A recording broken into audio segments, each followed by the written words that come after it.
Yeah. Yeah, let me check on that real quick. Hold on.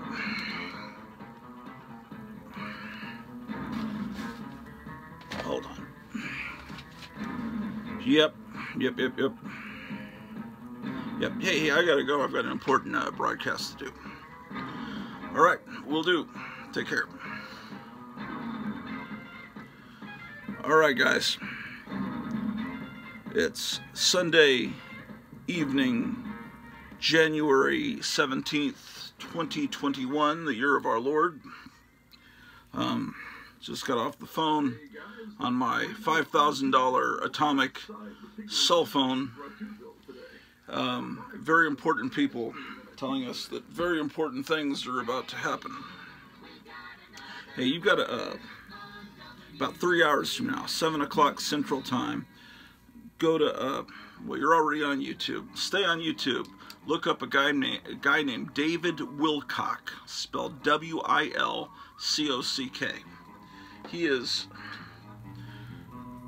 kind of this, I guess you'd call him New Age, but he's not a horrible New Age person. He's kind of like this UFO guy, and he makes a lot of sense, and he's got all these, sounds like crazy theories and everything, but he's written all these books, but he's so much fun to listen to, and he's kind of like, he's one of us. He's cool. He really believes the stuff he talks about, but he's going to be talking about all that's going on in the world now, and he has to talk kind of in code, because on YouTube there's certain things you're not allowed to say. But yeah, look him up, and you know, he's like an ancient astronaut kind of conspiracy kind of guy. I don't know, but that'll be a fun thing to watch, at least tonight. Okay, so back here in the Silver Age, Golden Age room, I'm in a little bit better mood than I was earlier today. Walked the dog, went to 2 supermarkets, stocked up. Hey, you remember these things? This isn't an official Mego figure. This was done, I forget the company. They did these Mego style figures, I guess, in the 90s. It's the Black Widow.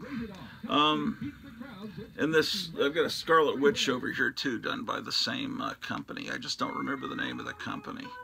But you know, Mego started again. They got the original guy from the 70s, who was a young guy then, is now an older guy, and they started making new Mego figures. I want to get the creature from the Black Lagoon real bad, but most of the figures just don't look that cool. And then they're doing like figures from like Golden Girls, just weird shit. It's like the original Megos were aimed at, they were cool things that were aimed right at you, you know. It's like, okay, we got all the DC superheroes, here's the Marvel superheroes, here's Star Trek, here's Planet of the Apes, here's everything that is cool. I mean, I know they did Wizard of Oz and the Waldens, but no one even noticed that. But everything, it was like they got every cool franchise, and it's like, I don't know. Now they're just kind of going for generic nostalgia. They have them at Target, or they did in Walmart, but I've got to get that creature from the Black Lagoon. That's on my wish list. Digging through drawers downstairs, unearthing treasures that I've forgotten I had, and some stuff that I need to frame. This rat fink mask, I need to hang this up in here somewhere, maybe somewhere behind me. So this needs to go up.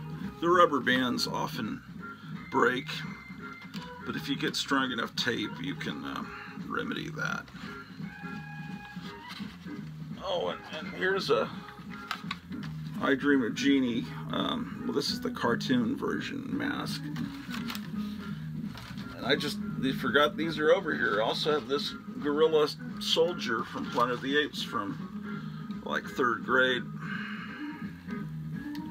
I've got another one back behind me. See, it's right there. That's a more sophisticated version that came like a year later. A little sturdier. See, this has kind of gotten crushed on the top. I'm not sure how to fix that. Okay, let's see what I've dug up.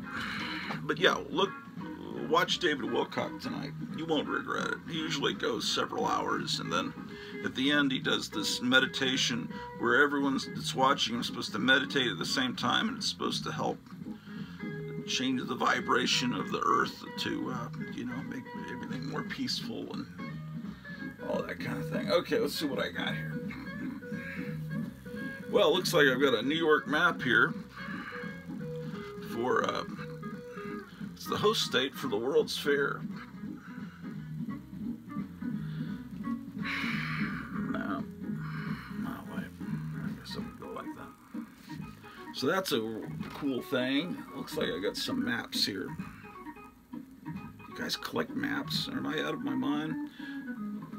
A lot of you younger people, well, there aren't a lot of younger people watching this. You probably all remember maps. But I think if I was to show these to anyone under the age of, say, 30, they wouldn't really understand unfolding these things. Remember your dad unfolding this in the station wagon, you know?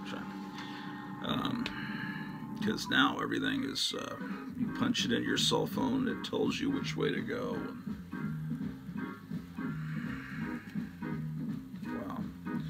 There's Dallas, Texaco, star of the American Road. Yes, from your neighborhood Texaco dealer. And there's the Texaco credit card. Oh, I can't show you that. This is no, I can't show you this. This is a whole book devoted to Pamela Green. She was in a lot of movies. Where's Pamela Green? I don't know if you know her, but I can't show you the front cover because there's nudity. But it's from the horror picture collection. See it there? I probably got this at Forbidden Books, some store that. And then there's one of the same company did a Barbara Steele. But there's more I can show you out of this because Barbara Steele didn't take her clothes off in almost every picture that was taken of her. She had those spooky eyes you may remember from films like Black Sabbath and all that. What else do we have here? Child's record. It's in a sandwich bag from these antique malls. Put this shit in sandwich bags. I'm gonna remove it. Well, before I take it out, maybe I better make sure I've got some where to put it. No, that's all right. I'll put it in a sleeve. I've got some sleeves right over here somewhere. Remember they made you sing this song in music class in elementary school? Do you know the Muffin Man and the Farmer in the Dell?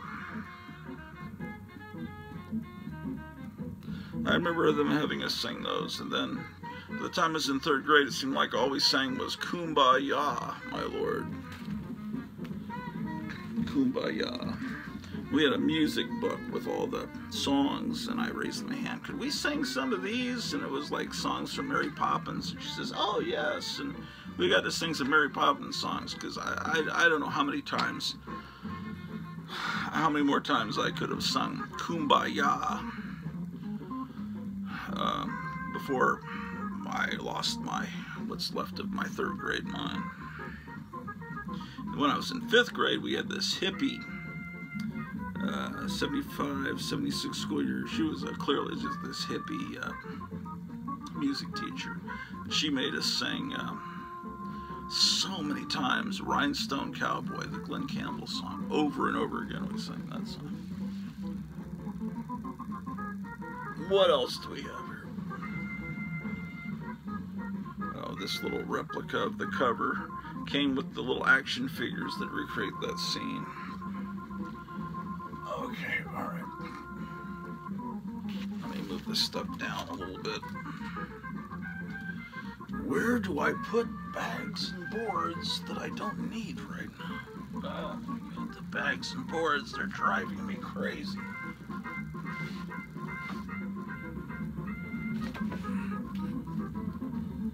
Here's an empty picture sleeve that at some point I bought this picture sleeve even though the record's not in there, just because I knew at some point in the distant future I would like to frame it. Now I see at half-price books they've got little miniature frames for 45 sleeves for hipsters to hang up their records, or they, as they call them, vinyls.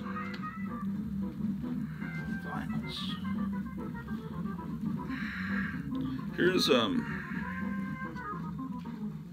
politically incorrect invitation for a child's birthday party. Something's brewing. Imagine someone sending these out today. And it says, hope you'll come to a date and time, place. Now, it may not be a birthday party, it could be anything. It could be to an Illuminati orgy. Date and time, place, name. Oh, postcards. Yes. They used to have these naughty postcards available whenever you stopped at a Stuckey's or a truck stop. You remember Stuckey's? Stuckey's was like, man, if you aren't old enough to remember Stuckey's, the best thing I could equate it to is, what is that place called? Cracker Barrel? Where you have to go through a store to get to the restaurant part. Well, Stuckey's, it wasn't a folksy nostalgia kind of store. It was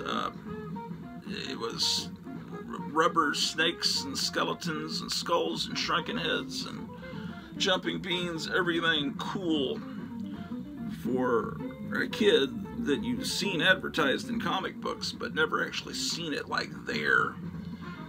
And it was, you know, to get to the part where they serve the food, your family's on a long road trip, and these were along highways, right? So your dad would stop, and, you know, the kids would get out of the Ford Fairlane station wagon, right, and you'd go into the Stuckey's, and you would find things you had to have, and, you know, so that was Stuckey's. Let's see what this one has to say. I'm right in the swim of things. Okay.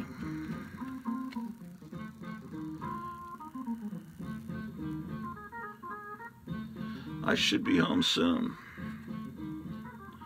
Oh man, look up. There's a channel that I watch on YouTube. This guy has several different channels. One's called Blazing Press, and one is called Trumpet News. And he comes on just about every day and does several hours live where he talks about all the horrible things going on in the world. But he looks just like this guy. So I mean, he looks exactly like this guy. So tune in that channel, Blazing Press or Trumpet News, and then you'll see this guy, the exact guy. Okay. What do we got here?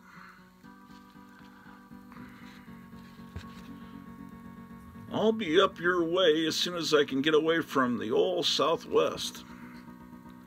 Well, see, this card is not dirty. So a lot of them are. It's dated on the back. Glasses? Yeah, see, this room's a lot more user-friendly. The glasses are where they're supposed to be. The bags are where they're supposed to be. The other room is driving me insane.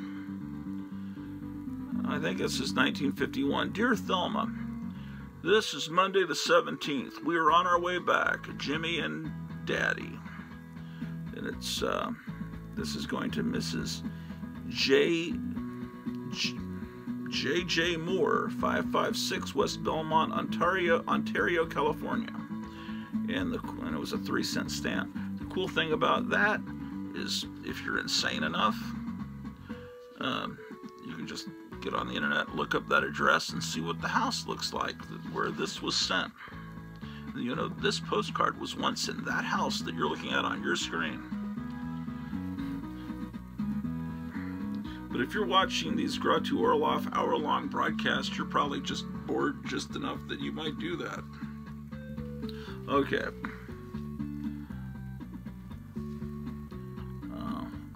This is just really shitty. They wrote the price on it. $9. I don't think I paid $9, but one grand time. Greetings from one who is having a grand time. Let's see what's going on here. I'll probably get to some comic books today. I may not. Who knows? Will I? I don't know. Because I'm showing you this stuff. But this is a nostalgia channel, so... what does that say? Detained here, accidentally met a friend. Yeah, these are G-rated ones. See, they come out like this, you know. Well, that one's a little bit risque. I'll let you read them, because I'm looking at the phone and everything's backwards.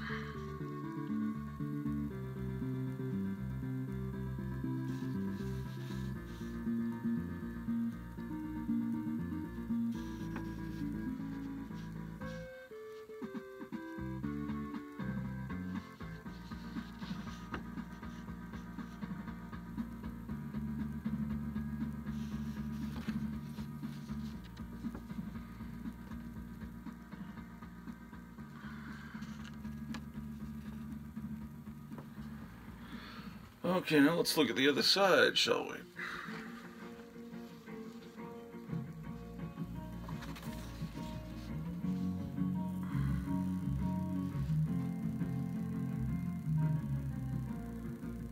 Ooh, that's a good one.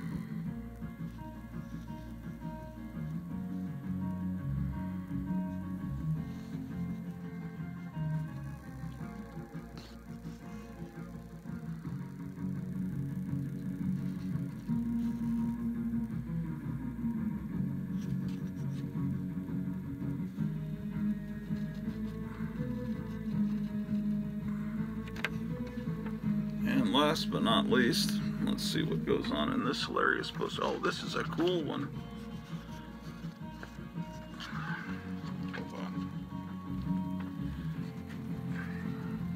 Hold on, let me accordion it back, and then we'll look at this one in detail.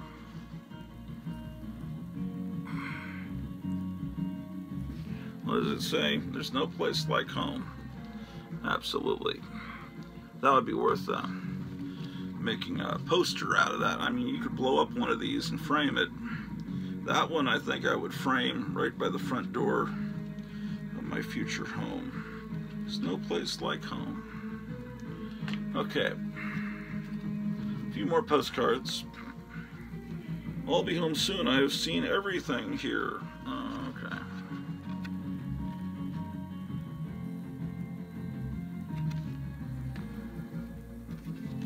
I'm so much behind in my writing, so I'll just send this card to let you know I'm thinking of you.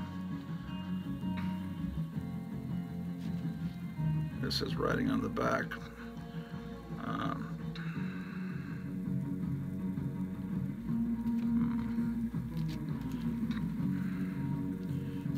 What do we got here?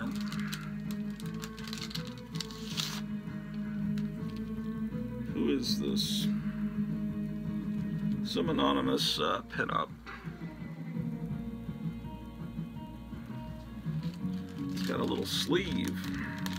Usually they put decals of skulls and vultures and things like that in the little sleeves like these.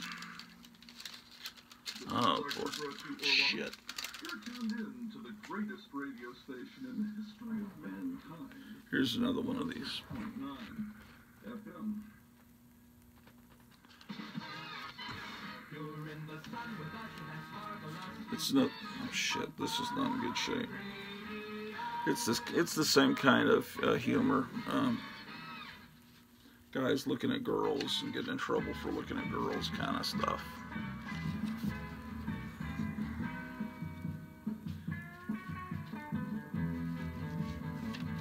Yeah, lots of big butt humor.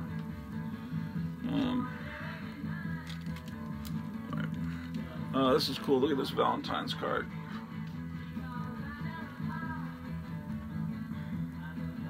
My natural feline cunning makes me leap into your heart on Valentine's Day. Wham. Although it's an earlier Catwoman, I'm pretty sure that this is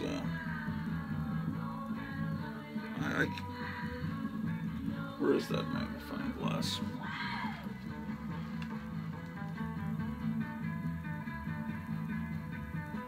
Man, it's so small I can't see it, but I'm almost certain that this is 1966 to cash in on the TV show, but they just had an old Catwoman drawing.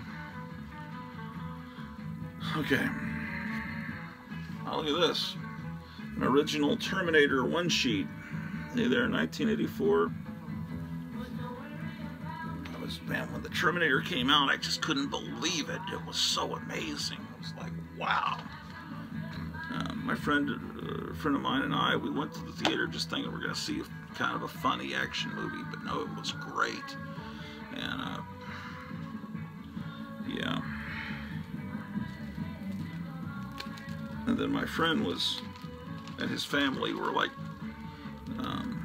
all into guns and machine guns, and especially his older brother was a machine gun dealer. And so when we saw movies where they actually reloaded the guns, it's like, wow, this is so great, because most movies the machine gun just fires forever. This is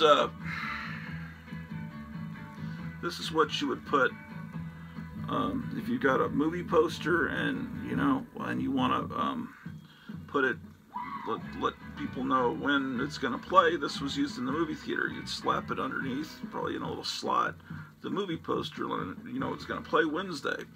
But when you find these things, I've got a whole bunch of these.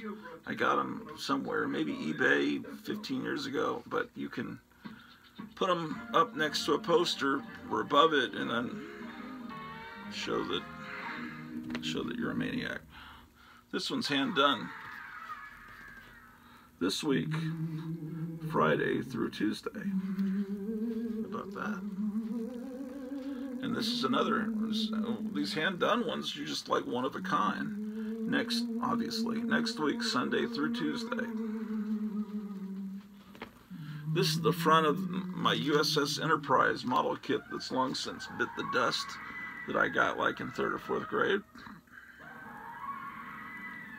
Yeah. It was so hard that, these proton, what do they call the engines? The engines would always sag. It was so hard to get them to stay upright. It was always a disaster.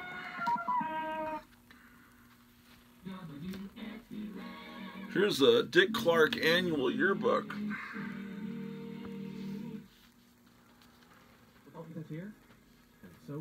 How about that? Holy shit. It's autographed by Dick Clark, and I didn't even know that. Excuse my language. Unless that's printed on there, I should be able to tell.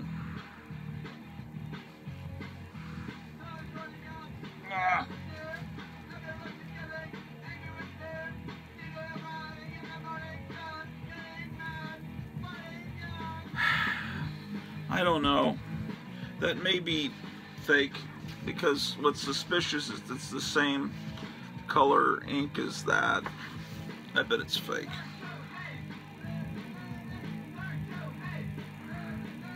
One time I got a book at Half Price Books for like $4 or $5 about the band Kiss.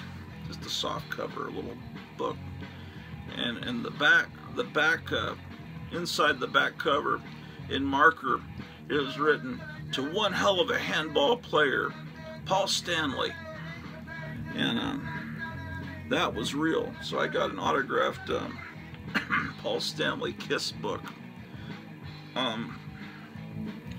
for nothing, because they didn't know it was there. They didn't open up the back cover. And you know it's not fake because it's too weird, it's too kind of specific to one hell of a handball player. You know that's real. Anyway. Yeah, Dick Clark.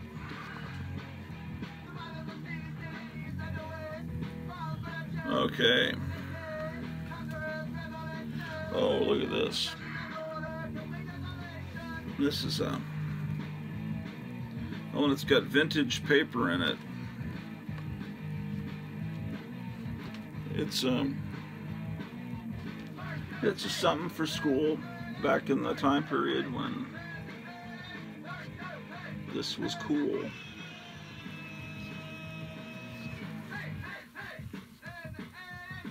I don't know, maybe it would make your teachers mad.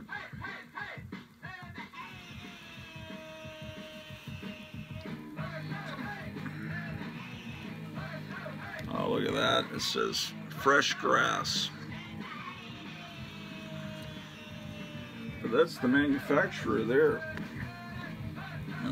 Let's see if you can see that. Let me read that. It says, God damn, getting old is ridiculous. Happy Port Duotang Pocket Portfolio. A product of Ellingsworth Manufacturing Company, Chicago, Illinois. This belonged to Renee Dahan. And this was the paper that she would have done her homework on if she ever did any work. I'm gonna take this out because it's kind of bending this. Now, when it says on the front, Renee's Papers, right there on that middle finger.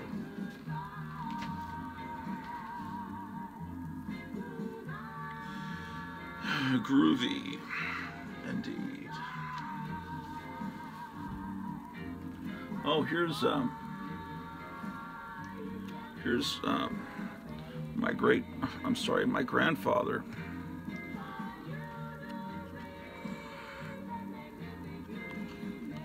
Chicago Cubs pitcher, 1928. This is the first card. Let's see. If you're a baseball fan, this might mean something to you. I don't know if that will even focus.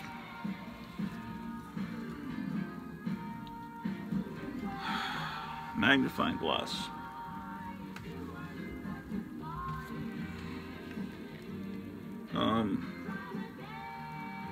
Height 6'1", weight 195, bats left, throws left. Born April 21st, 1902. My birthday is April 20th. He died April 17th, 1917 in Rockledge, Florida. He was born in Philadelphia, Pennsylvania. In 1919, he played for the Phillies. 1920, 21, 22, 23, 24, he played for the Phillies. 27, 28, Chicago Cubs. 1931, New York Yankees. Big and fast and wild, Lefty Weinert made his Philly debut at the age of 17. On August 25, 1922, he relieved starter Jimmy Ring in the fourth with the score already Cubs 14, Phillies 6. Weinert went the distance as the Phillies nearly came back to win. The final score was 26-23. In a 1923 game, he beamed New York Giants outfielder Casey Stengel in the second inning, and then in the fourth threw at Stengel's head. Casey charged the mound and started swinging. It took two policemen to drag Stengel away. In 1921, Weinert was suspended for a year by Commissioner Landis for contract jumping, and in 1925 he voluntarily retired for 2 seasons. He became a scout in the minor leagues. he had a huge family, and my dad was one of his sons. Yeah, he was. He had come over as a child from like the border between Russia and Germany, and I think it was either his mom's maiden name was Orloff, which is where I get that last name. Yeah, that's not a made-up name. Grottu is a Stan Lee giant ant from one of those old monster comics in the 50s. There was a giant ant named Grottu.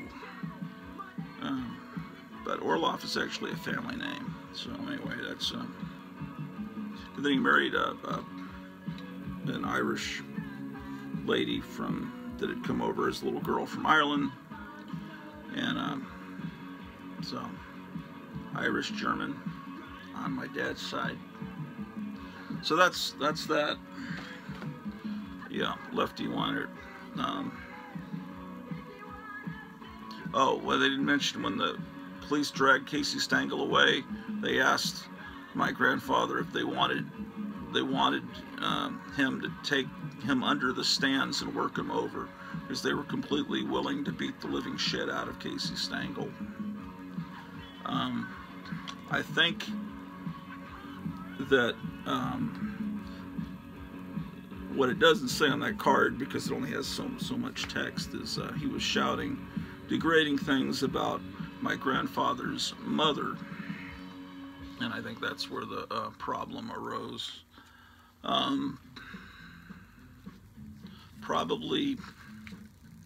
Probably something anti-Semitic. I don't know, but my grandfather was apparently, I didn't even know this until about 15 years ago. I never knew he was Jewish. He married an Irish woman. All the kids were raised Catholic. He never talked about his parents being Jewish. He just never mentioned it. They were all raised Catholic, and it was just never mentioned. And and then it's like, oh, I didn't know that. So anyway, oh, this came with bubble gum, little miniature, and the bubble gum's still there. Oh shit. That's when you used to get bubble gum cards. There was this horrible stick of gum that was sometimes it would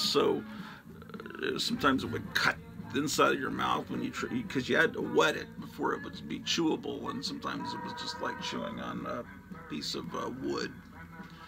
But it's a Sabrina comic, and they had other little miniature comic book. There were I have some other ones. I don't remember what they were, but it's just, you get a little comic book with your bubble gum. And I don't think that's going to be coming off there anytime soon. What do we got here?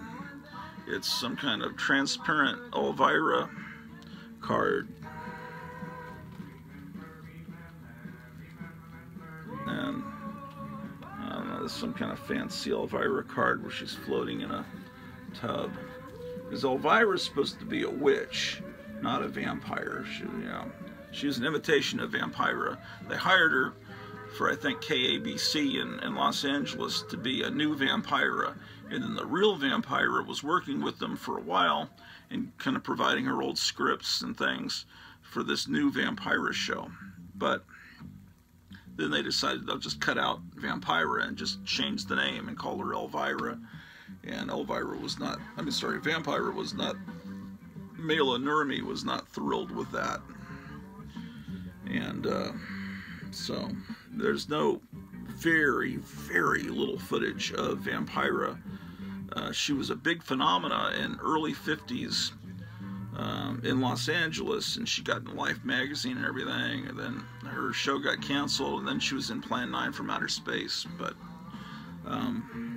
back then the shows were live and they were not recorded. When they wanted to record something, they did something called a kinescope, where the TV screen, the TV monitor, they'd point a film camera at the TV screen and they would record the TV image onto film. And that's why those early TVs broadcast, you see, they're kind of wonky looking.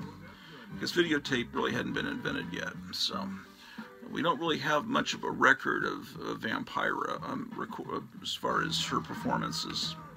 And she didn't really run many horror movies at all, because the Universal horror movies weren't released until 1957 as part of a syndicated thing called Shock Theater. And they were syndicated to all the different markets, stations all over the United States. And then that's when Frankenstein and Dracula and Wolfman became known to a new generation, which spawned famous monsters of film land and all the model kits from Aurora and the monster craze and the song Monster Mash, and it just kept going all through the 60s into the 70s.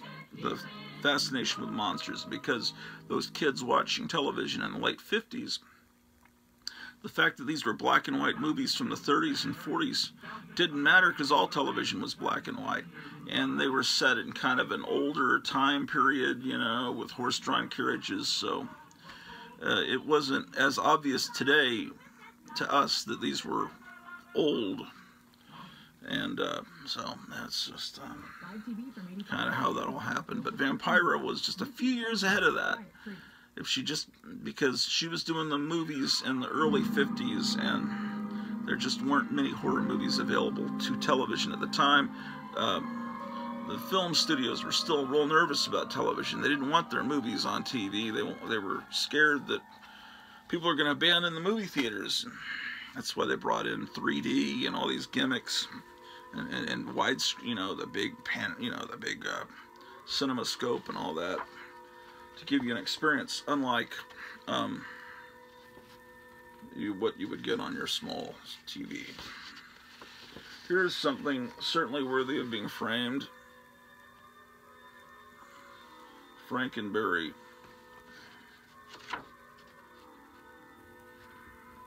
And, you know, they bring it back every Halloween, but it does not taste like it did then. And it's not just, oh, you just remember it a different way. No, it's different because they don't use the same ingredients. I'm sure high fructose corn syrup or whatever. There's something different about the new monster cereals. It's not quite what it was then, but you just have to be old enough to know, just like Dr. Pepper and Coke isn't quite what it used to be. Okay. Well, I did an episode about tabloid newspapers back last summer, I guess. And these didn't show up in it because I had them in a different location. This is a classic one. National Enquirer, Man Eats Dog. This would probably be a good thumbnail for me to put on this video. Let's see. Man Eats Dog. Yeah, the National Enquirer was a really perverse, brutal, violent thing back then, different from today.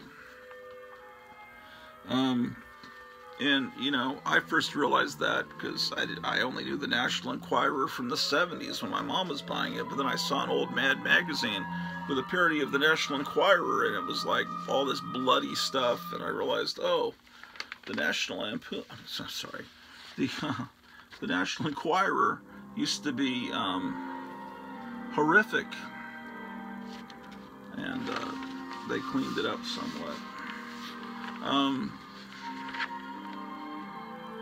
And there was another thing, Crypt Keeper of Castle Hills might remember. I remember there was a local San Antonio television station. I don't remember, but on their local news, they were famous for being super bloody and always being there at traffic accidents and horrifying things. They just were, it was just a gruesome, really gruesome broadcast. They liked to show all that. And that would have been in the early 70s, late 60s. I mean, I don't really necessarily remember seeing the blood and all that, but I remember my parents talking about it. Like that one particular station was shameful. Yeah, I have memories of San Antonio. Like, there were two newspapers. There was the San Antonio Light, which is what my parents took. But then the other newspaper was the San Antonio Express News. And it was so much cooler because they had better comics in it. So I always was like thrilled when I could, get my hands on a San Antonio Express News, and I'd cut the comics out, and it just seemed like, this is the paper you should be getting. Yeah, I was one of those kids that would cut all the movie ads for monster movies out and put them in a scrapbook and all that stuff. I mean, I've always been an archivist of popular culture. Beatle John Lennon's wife says, "I don't mind girls throwing themselves at my husband." Oh, well, this isn't Yoko Ono. This is actually, I didn't tell you, it's September 27, 1964. So that would be, what, Cynthia Lennon, right? He was not married to her for too long. Yeah, see, this is what it is. These tabloids, it's like cheesecake and then gory car crashes. See, that's what they did. That's what they delivered to you. So I don't know that the audience was necessarily housewives at that point, but by the 70s,